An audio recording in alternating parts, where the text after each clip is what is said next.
Agradeço a doutora Vanessa, nosso presidente, ao Horácio Conte, que está aí também, esse moço aqui, não, aqui, está aqui, ó, esse que está aqui, o moço que está aqui, ó, tá? E principalmente a querida Adriana Calvo, que com todo carinho nos organizou para que todos estivéssemos aqui confraternizando. Lamentavelmente, fiz de tudo para estar com vocês. Não conheço o Santos, pelo jeito não foi hoje o dia, né?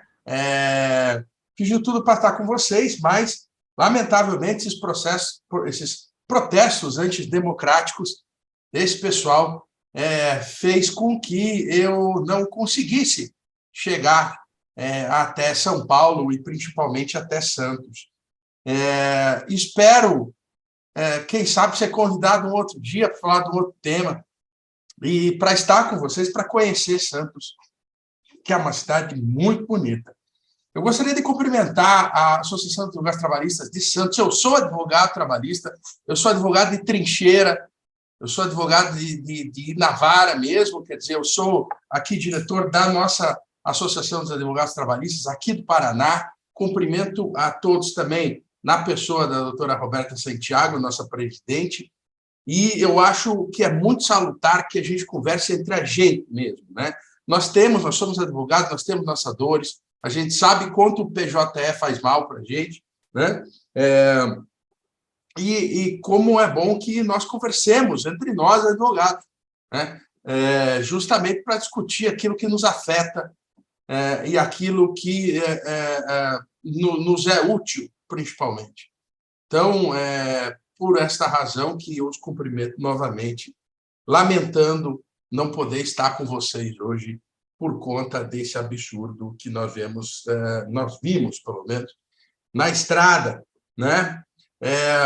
Lembrando, e eu fico muito feliz de estar num painel com esses craques do trabalho plataformizado, né?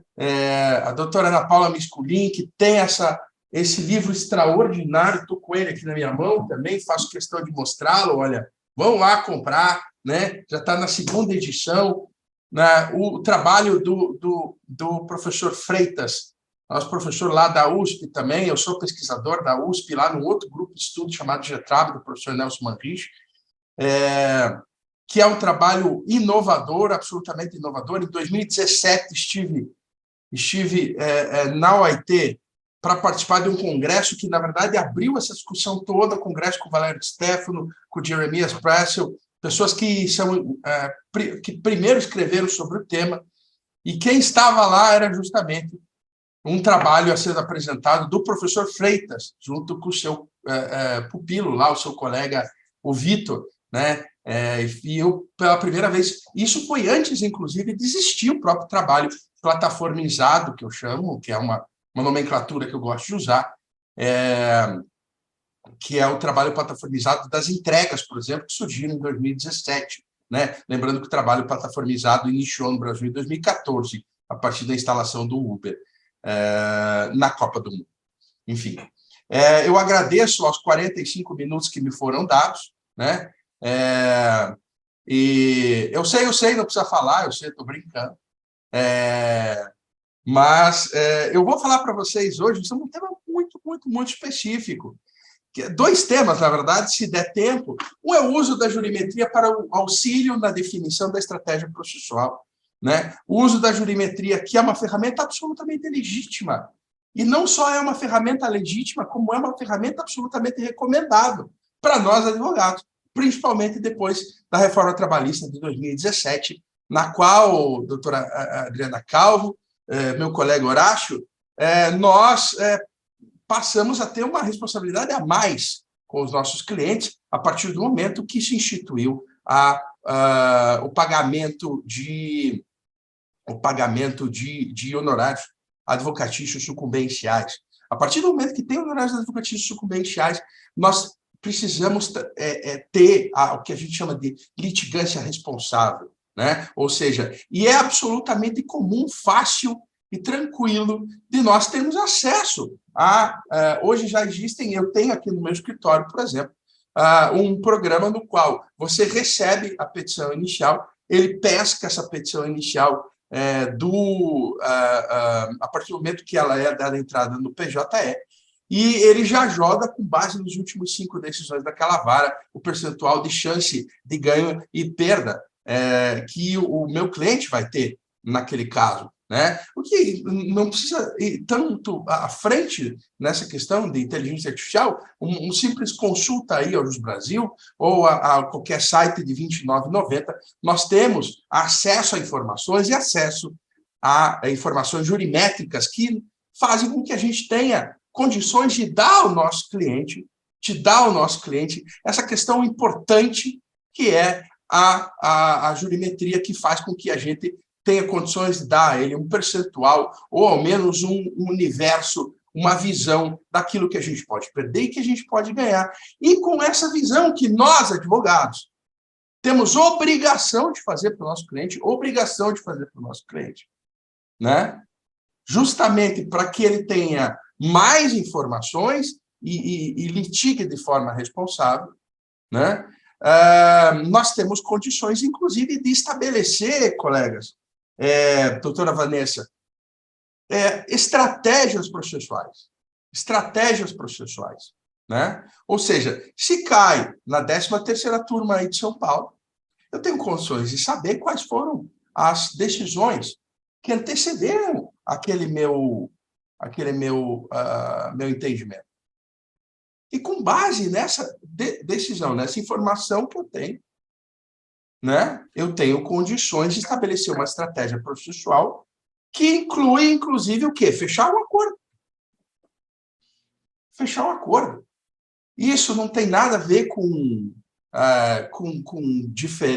uma hipossuficiência que se leve a uma hipossuficiência entre advogados. Isso aí está na internet, R$ 29,90. Você paga qualquer site de jurimetria. Né? Ou seja, se você cai numa determinada turma, né? E a partir do momento que cai nessa determinada turma, advogado responsável que somos, né? E a gente sabe da qualidade da advocacia de Santos, extraordinária qualidade, reconhecida qualidade da advocacia de Santos, né? E região, São Sebastião, né? E região. A gente já sabe que nós temos que tomar o devido cuidado de estabelecer uma estratégia processual. Para quem sabe ir até o nosso cliente e falar, fecha um acordo que a gente vai ganhar ou a gente vai perder. Mas acreditem que decisões recentes da Justiça do Trabalho, da 1ª, da 3ª, da 11ª e da 15ª regiões, disseram que não é possível isso. Que isso é uma litigância perversa. Ora, com absoluto respeito a essas decisões. Quem entende dessa forma nunca entrou no escritório da advocacia na vida, nunca advogou. E por que se entendeu? Né? Porque se tratavam de processos judiciais que tratavam de vínculo de emprego, justamente entre uma plataforma de intermediação de transporte e o trabalhador a ela vinculado. E o que elas e como que chegaram a essa conclusão? Justamente por entenderem não homologar um acordo entabulado entre as partes, dando continuidade forçada ao processo para acolher o pedido do vínculo do autor, ou seja, declarar o vínculo de emprego. Não vou entrar no mérito, se é ou não é. Né? Está aí meu livro, né? Meu livro foi o primeiro livro publicado no Brasil sobre o tema, né? Que é um livro que defende que nós tenhamos uma legislação apropriada para o caso. Tá? Não vou entrar no mérito, mas os fundamentos foram os seguintes, que a finalidade dessa estratégia de conciliação seletiva não é firmar acordos, vejam só, mas impedir a formação de jurisprudência que reconheceria direitos dos trabalhadores, manipulando ou obstruindo a pluralidade de entendimentos jurisdicionais do tema. O que seria abuso de direito? Abuso de direito por quê? E se fosse o reclamante que fizesse o acordo? Não obstruiria também pluralidade? Porque ele já sabia que não ia ganhar. Como, aliás, ele não vai ganhar no TST. Tudo indica que a SDI entenda pelo não reconhecimento do vínculo. Tá? Pois bem, a estratégia chegou a ser definida por desembargadores da 3ª região como litigância manipulativa. E, normalmente, eles se baseiam num estudo feito por uma dissertação de mestrado. Aliás, uma pesquisadora muito querida, esposa aqui do nosso amigo Vandelli, aqui de Curitiba, a Ana Carolina Paes Leme, que tem aquele livro, A Nuvem, né? Que também fala sobre o trabalho plataformizado. Né? Bom, sobre esses precedentes, a gente tece aqui algumas considerações. Então, eles dizem o seguinte, fala, olha, as empresas não podem fechar vínculo, não podem fechar acordo. Porque se fecharem acordo, não vão estar permitindo que se forme jurisprudência contra elas. Mas eu pergunto aqui, ó, para a doutora Adriana Calvo, não é justamente por isso que a gente fecha acordo? Não é isso que a gente vai fechar o acordo? Que a gente sabe que vai perder? Né? Olha, o juízo não pode estimular o conflito no ambiente em que visou justamente a paz, por entender que é mais importante a formação de jurisprudência, evidentemente a qual ele se filia, do que a pacificação da lide. Até mesmo porque o juiz está ali na condição de Estado, administrando apenas o conflito. E, portanto, não pode intervir o Estado para forçar a jurisprudência. Ressalte-se que se todos esses julgamentos se tratam de uma instância intermediária, o que é pior. Podendo que, inclusive, esse entendimento, né, desses desembargadores pode ser alterado, inclusive, por uma instância superior, o Tribunal Superior do Trabalho, em que entendimentos anteriores a esse indicavam uma conclusão diversa do que foi dito, no sentido de rejeitar o pedido do trabalhador. Aliás, o que certamente foi levado em conta pelo advogado. Nesse caso, como é que fica o reclamante que antes manifestou sua vontade livre, mas teve as suas expectativas frustradas? É o magistrado que vai pagar o valor que ele não vai receber? Lembrando que o próprio fundamento de irrazoabilidade do valor do acordo deve ser demonstrado. A discussão sobre vínculo empregatício, vocês viram aí, na palestra brilhante do professor Freitas e da professora Miscolini. Hoje, talvez, no direito do trabalho todo, a matéria mais controvertida. Virou um fla-flu, uma divisão quase do fla-flu, de futebolística, esse debate. O reconhecido desequilíbrio de relação de emprego não pode ser transferido para o processo, né? Porque ele está assistido por um advogado que é constituído e não demonstra-se sequer vício. O reclamante tem a sua vontade desrespeitada e, pior, pela presunção de que o profissional às vezes estaria agindo de má-fé ou conluio, que não é permitido na lei processual. Veja, eventual demonização da jurimetria beira a raia do absurdo. A jurimetria é uma ferramenta que é possível e absolutamente legal, e também necessário ao bom advogado. O bom profissional, ele deve conhecer do processo e deve conhecer também dos julgamentos anteriores, para fazer uma boa gestão de risco processual. Seja ele empresa ou seja ele trabalhador. Né? Repito, com a reforma trabalhista, a instituição dos honorários comerciais, isso se tornou ainda mais importante. Veja, a jurimetria permite que estatísticas e probabilidades sejam produzidas, né, para a solução de um determinado problema jurídico. As contribuições do que a gente chama de justiça preditiva, ao contrário, são absolutamente numerosas. Isso sem falar do common law, por exemplo, né? Do que existe já no CPC, né?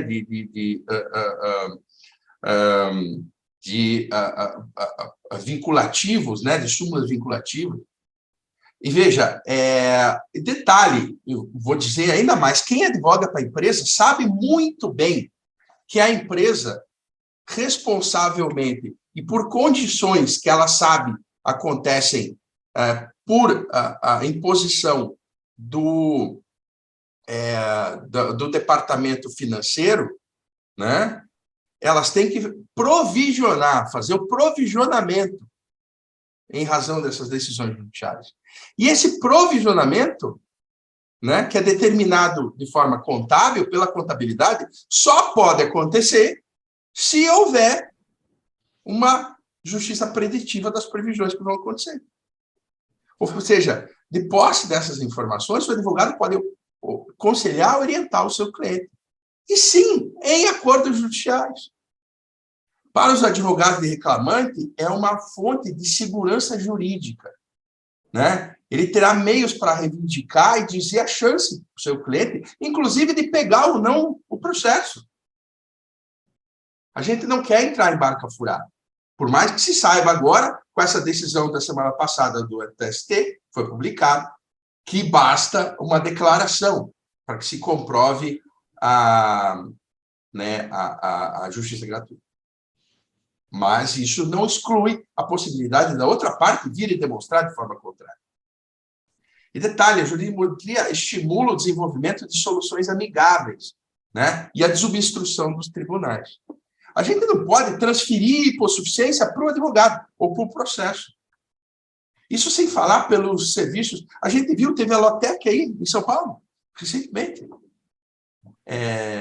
que é prestado por inúmeros serviços de Legal Tech, que eu já falei até o preço aqui. E detalhe, mais um ainda, se desconsidera que pode haver outros interesses que são absolutamente legítimos por trás da composição, né? De interesses do reclamante. Por exemplo, motivos de ordem pessoal, né? Ou se o reclamante está precisando desse dinheiro para quitar, meus caros, uma hipoteca, ou se ele precisa desse dinheiro porque ele está devendo um cheque especial para o banco. Ou seja, esse dinheiro hoje, aquele valor hoje, para ele, vai ser muito mais útil do que esse dinheiro lá no final do processo.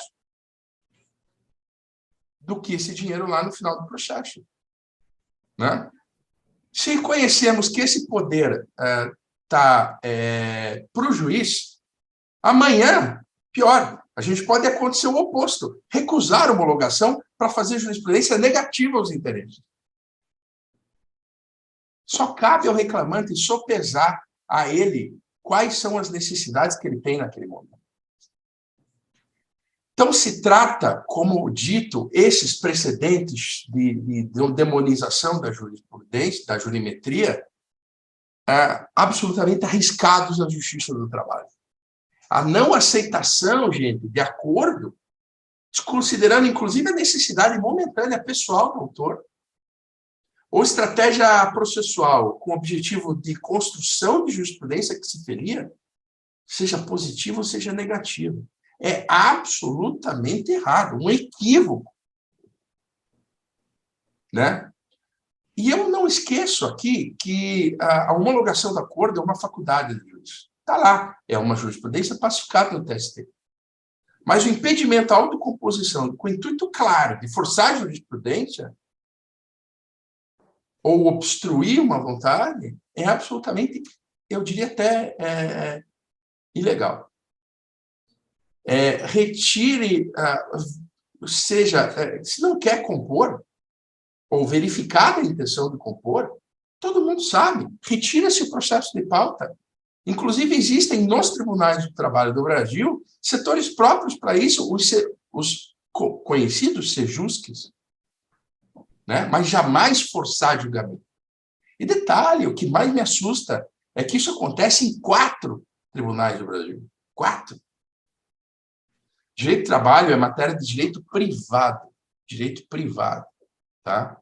E o processo atende ao direito individual, supostamente desrespeitado numa relação privada, no qual o autor exerceu a vontade própria para o exercício do interesse da sua natureza patrimonial. Aliás, diga-se, muita gente diz o seguinte: mas na França foi proibida a jurimetria. Primeiro que não é verdade.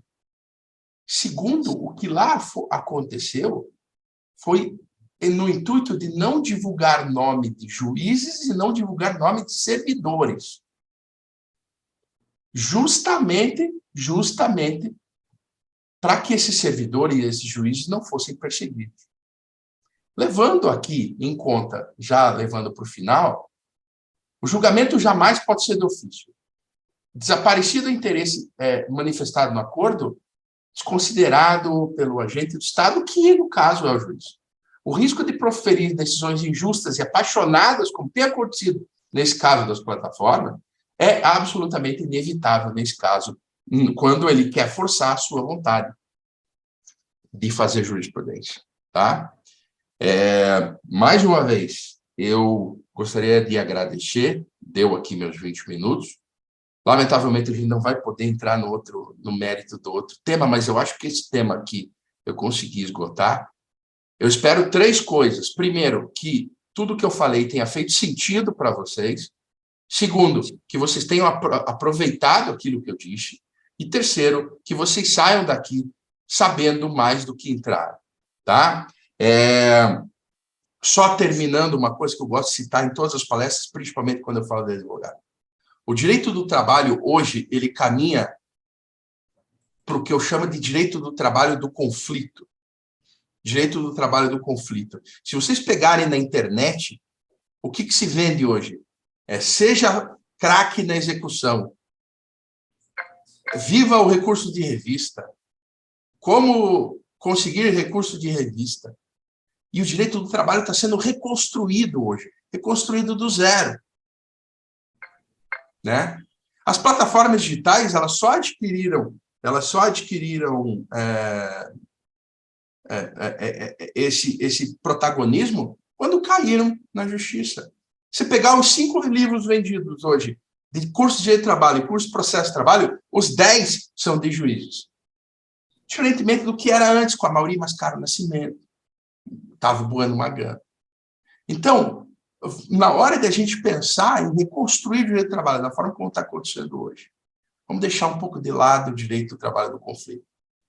E vamos tentar pensar de construir um direito de trabalho que pacifique as relações de trabalho. Gente, muito obrigado.